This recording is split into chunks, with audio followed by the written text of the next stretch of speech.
Assalamualaikum warahmatullahi wabarakatuh. Alhamdulillahi rabbil alamin. Wassalatu wassalamu ala asyrafil anbiya'i wal mursalin wa ala alihi wa sahbihi ajmain. Syukur alhamdulillah, saudara seiman, kembali lagi di channel Jendela Hikmah. Kali ini kita akan membahas dampak sifat dendam bagi kesehatan. Seringkali kita dihadapkan pada situasi yang sangat buruk, seperti pertengkaran dengan seseorang atau mendapatkan perlakuan atau perkataan yang menyakiti hati, sehingga membuat kita dendam. Perasaan seperti itu manusiawi, namun bukan berarti itu baik untuk dipelihara. Perlu diketahui bahwa menyimpan dendam dapat berdampak buruk dan membawa kerugian pada diri kita. Menyimpan dendam dan berdampak buruk pada kesehatan fisik dan psikis. Kamu bisa mengalami berbagai gangguan kesehatan hanya karena menyimpan dendam. Lagi pula, memaafkan jauh lebih baik daripada memelihara dendam. Menyimpannya seperti membiarkan duri menancap di hati kita dalam waktu yang lama. Sesekali duri itu akan meradang dan menyebabkanmu merasa sakit lagi. Percaya atau tidak, sekalipun dendam bukanlah sebuah makanan yang mengandung kolesterol ataupun kegiatan yang menyebabkan penyakit, namun dampaknya sangat serius bagi kesehatan tubuh kita. Maka dari itu, jika saat ini kamu masih menyimpan dendam kepada seseorang atau sesuatu, sebaiknya lepaskanlah dan jalan hidup lebih bahagia. Agar kita semakin yakin, coba perhatikan 4 kerugian yang bisa menimpa kita akibat menyimpan dendam.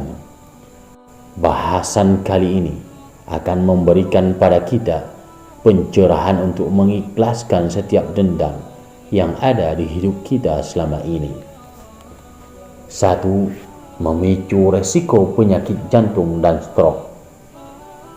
Kerugian yang bisa menimpamu akibat menyimpan dendam ialah peningkatan resiko penyakit jantung dan stroke. Dalam sebuah penelitian mengungkapkan bahwa orang-orang yang menyimpan dendam akan memiliki emosi negatif dan memiliki kadar hormon stres lebih besar.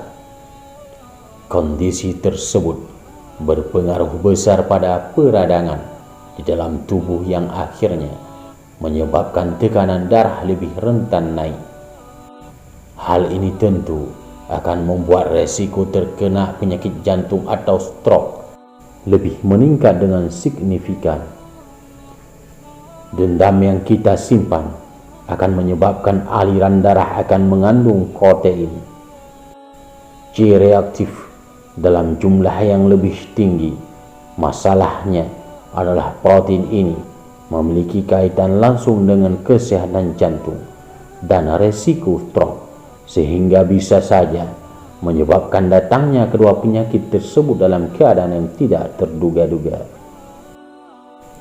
2. Menimbulkan sakit kepala dan gangguan kecemasan. Kedua kerugian yang menimpa kita akibat menyimpan dendam berikutnya ialah dapat menimbulkan sakit kepala dan gangguan kecemasan, gangguan psikis dan fisik yang bisa terjadi jika kita menyimpan dendam selama bertahun-tahun.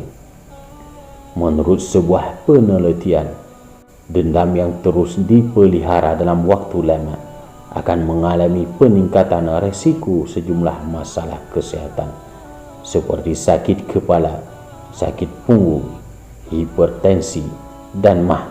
Selain itu, yang lebih mengkhawatirkan, kita bisa mengalami depresi yang memberikan efek buruk bagi pembuluh darah. 3. Berpengaruh terhadap susunan hormon otak.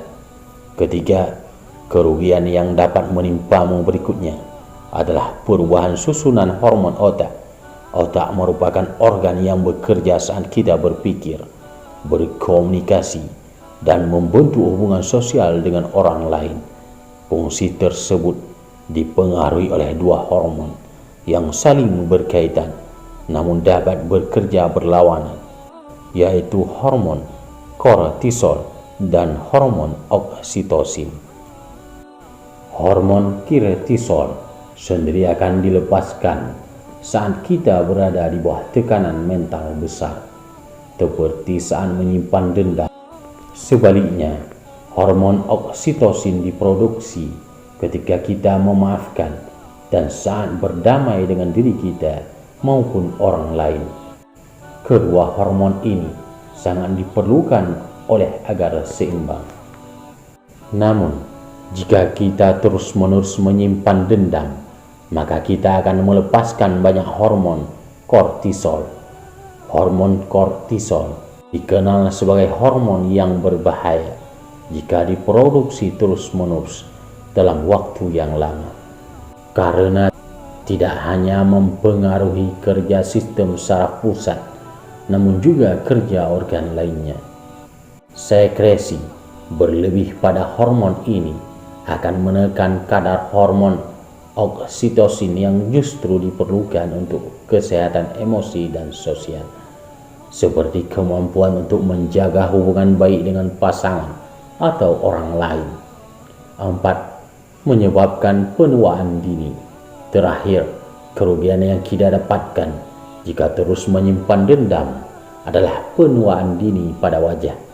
Tentunya bagi perempuan, penuaan dini adalah masalah yang sangat serius karena dapat mempengaruhi kecantikan dan kepercayaan diri. Jika kita tidak ingin kelihatan tua lebih cepat, maka sebaiknya kita tidak memelihara dendam.